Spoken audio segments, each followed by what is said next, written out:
Hello, world. I'm going to take a dive into the concept of the infant mind as I present it on this channel, part of the mystic practices. And it exists in religions. One form is meditation, which most people are familiar with in one way or another. It's focus, which you you can use various kinds of meditation. The meditation that I promote is the focus upon sensations and emotions, because everything in the kind of yoga that I talk about, this kind of mystic experience, is a kind of focus on um, your inner infant and your inner child, or what I call the inner kid. The inner infant is the infant mind. I call it that because there is no self-concept when you're moving into that perspective. And that perspective is useful and connects you with experiences and things associated with the time you were an infant, and releases you from restraints of the self-concept.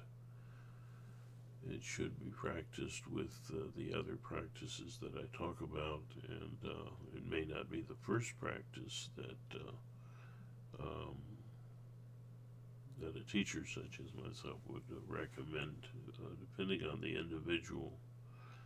Um, its roots are, as I say, they're common practices in religion.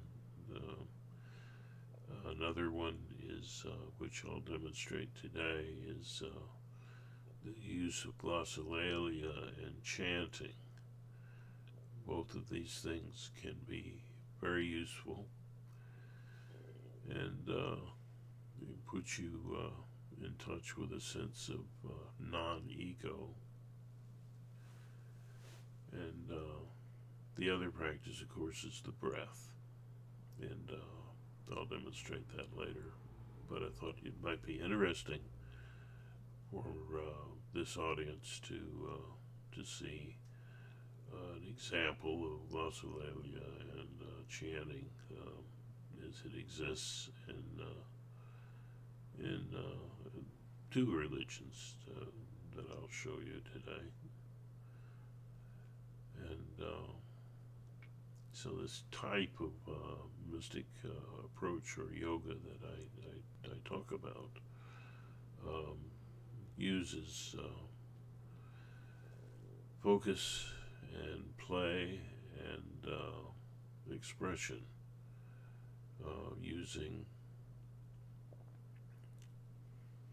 focus, or kind of dhyana yoga, and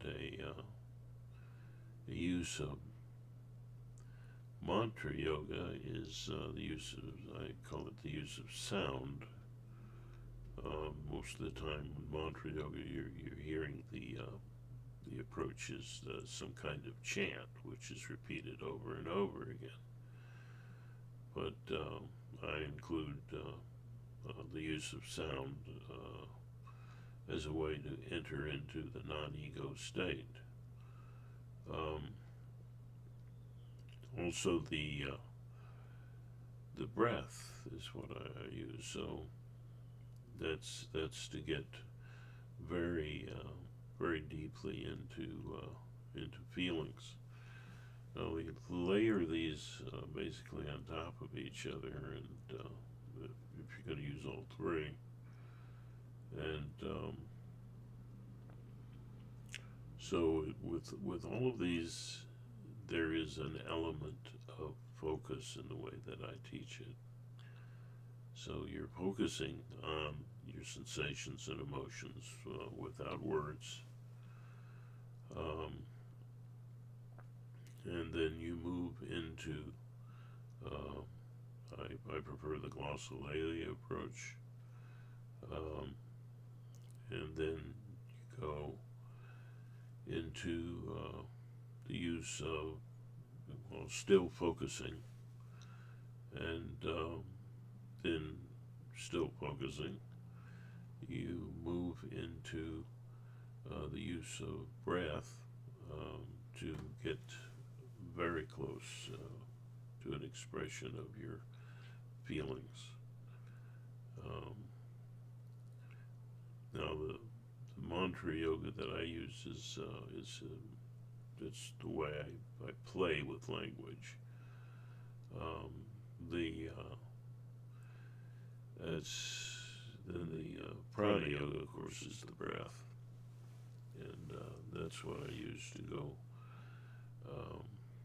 to express deeply any feelings, emotions that you might have without language. All of this is about entering the infant mind. When you're using that breath, you're also focusing. So the focus runs all the way through.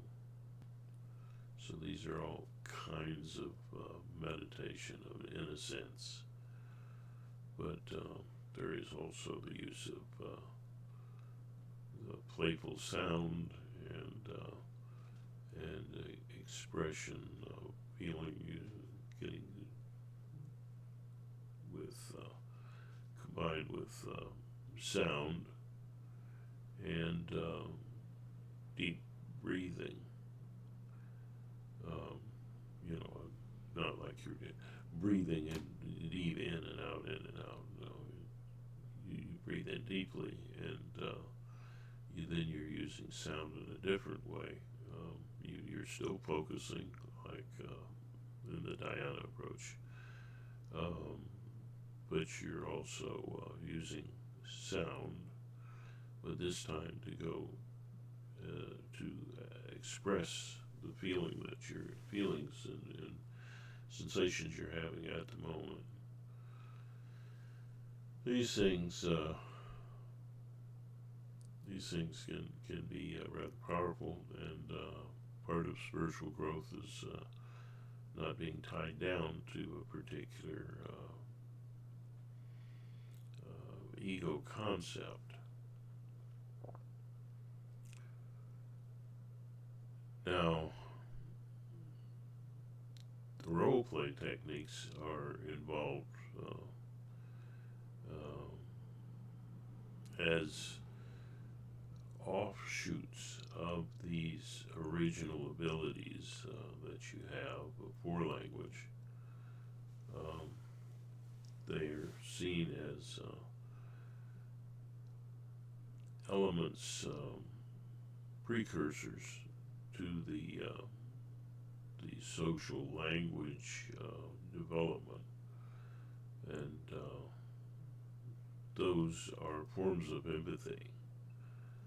Of course, when you're doing this basic infant mind, there's a part of you outside of your awareness is outside of all these practices, and so that is a kind of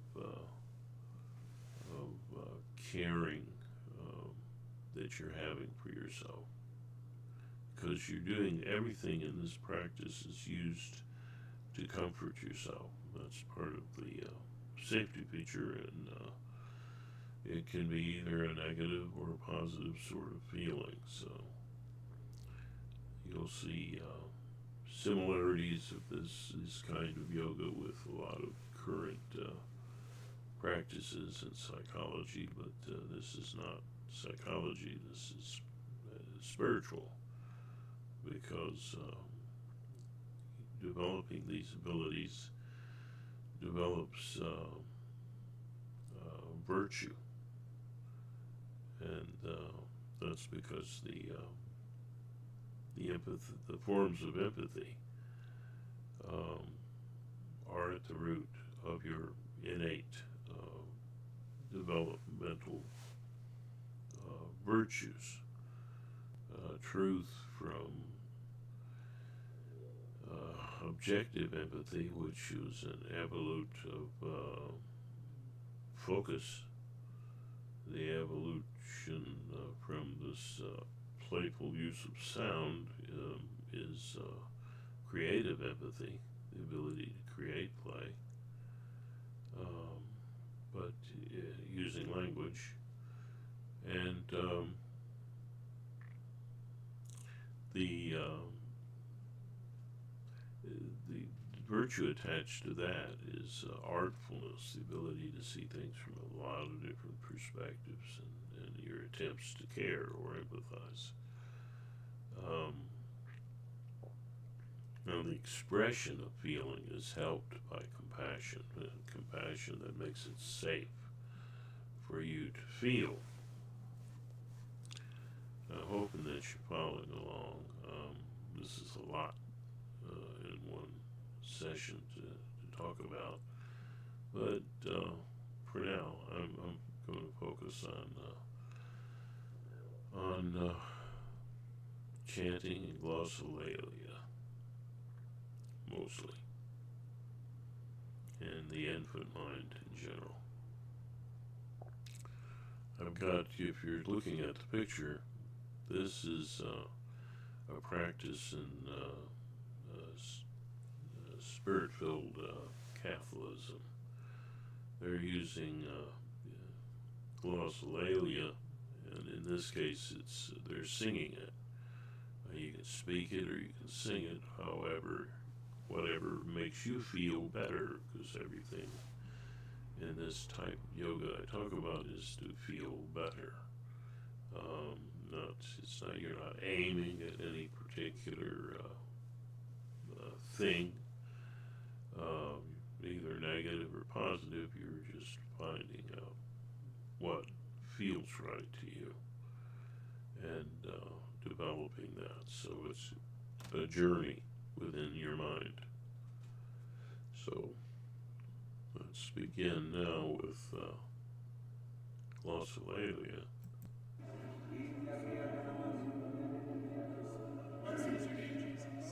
Now they're going to move from glossolalia to singing.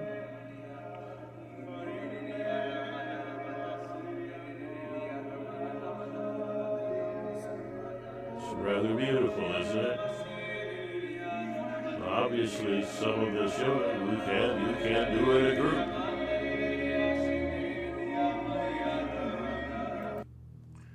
So you can do this in a group,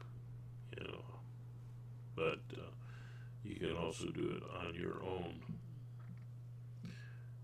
Now, as an example of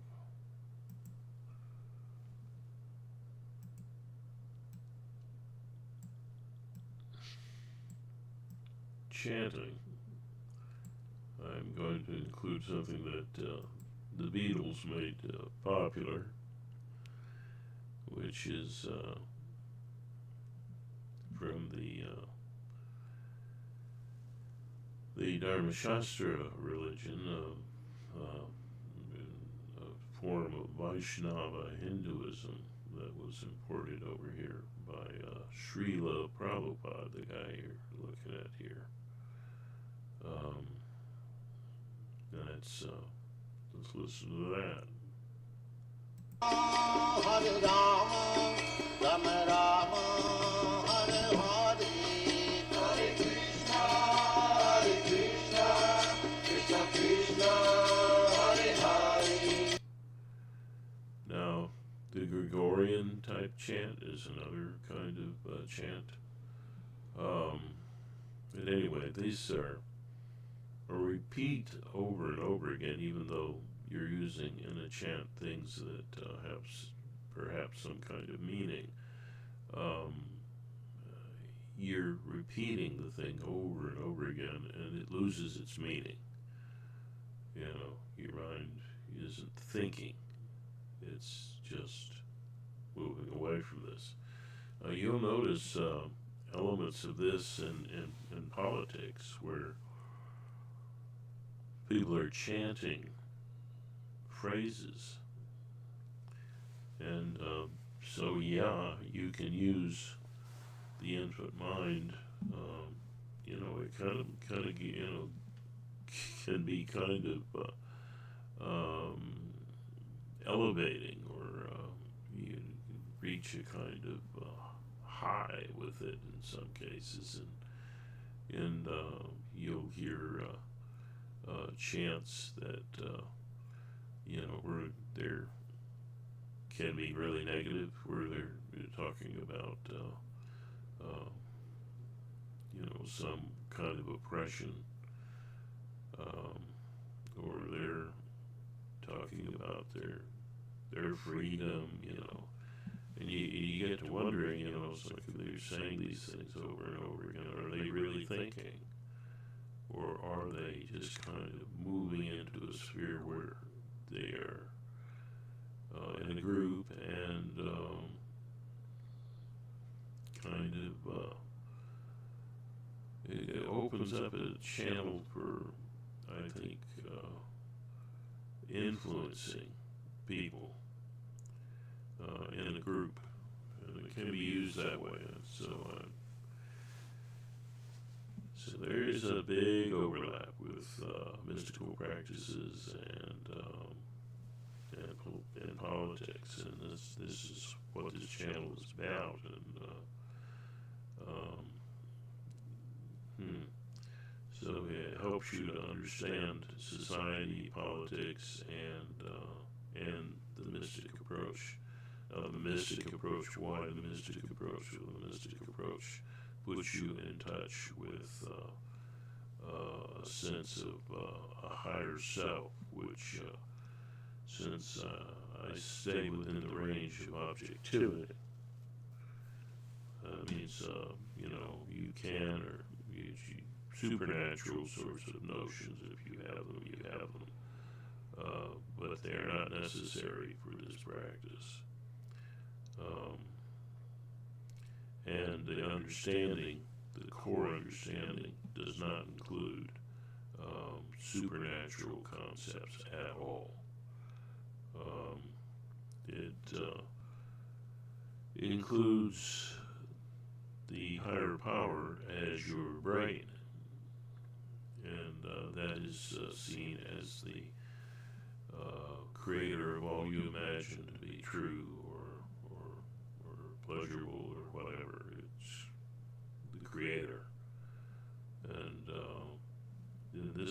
you can study, and you can find out. Yes, the brain knows what you're deciding to do before all the electrical wiring or whatever leads you to go, aha, I have decided this. So that's pretty mystical, don't you think? And I believe that is at the root of a lot of people's concepts of, in yoga, of the param atma. And of course, the atma is your regular self, which I call the dramatic self, which I say is the kid in you. And when you're looking at some of the practices in Zen, whatever, it's very much into the infant mind and getting insights from there. Hope that you find that fascinating. And I guess I should wrap this up pretty quick. I hope you'll have questions, and that you'll, because this should be a communication here on the channel. So please do comment.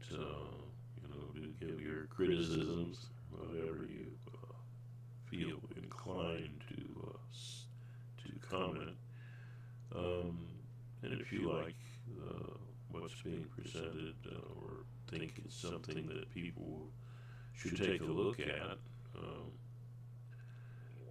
then share the video. And please subscribe if you're interested in the subject of mystical practice and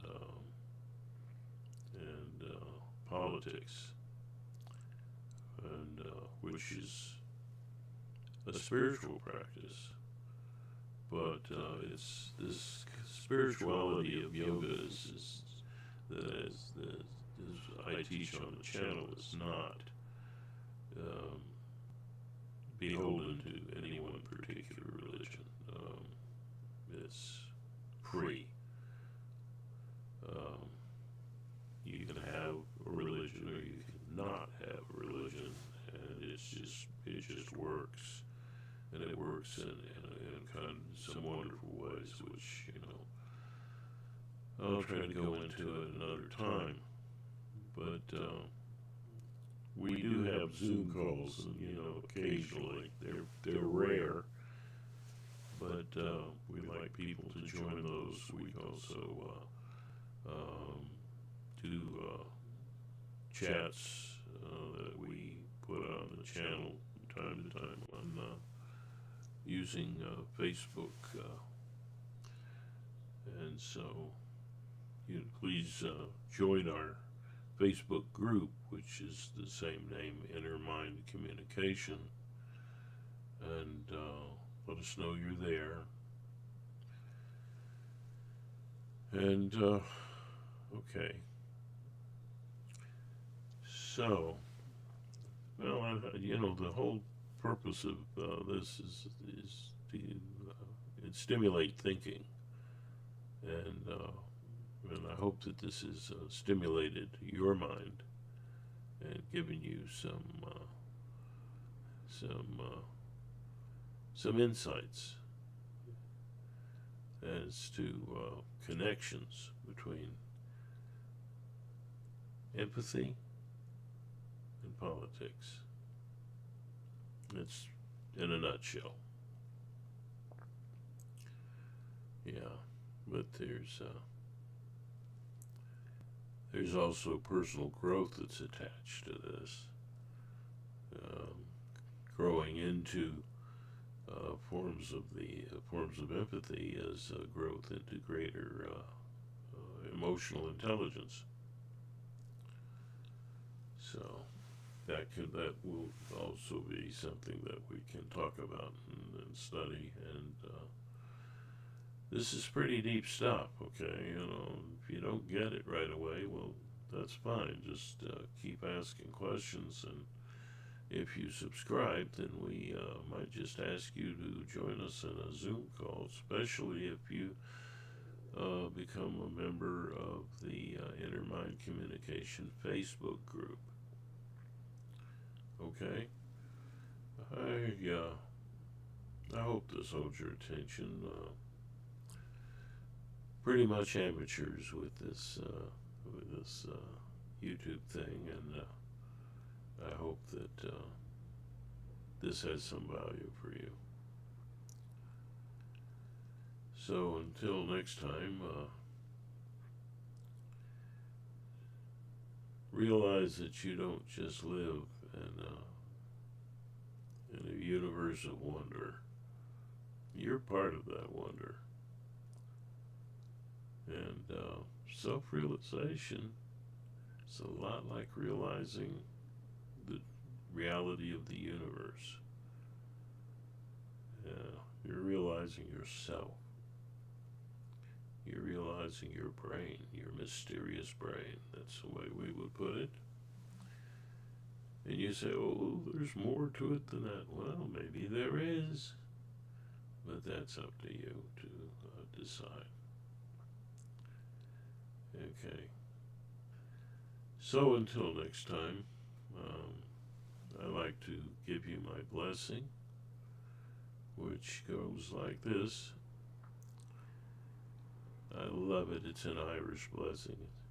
I'm a bit of a ham, so I'm going to sing it to you. And yeah, I put it to my own music. This is, yeah. May the road rise to meet you. May the wind be always at your back. May the sun shine warm upon your face.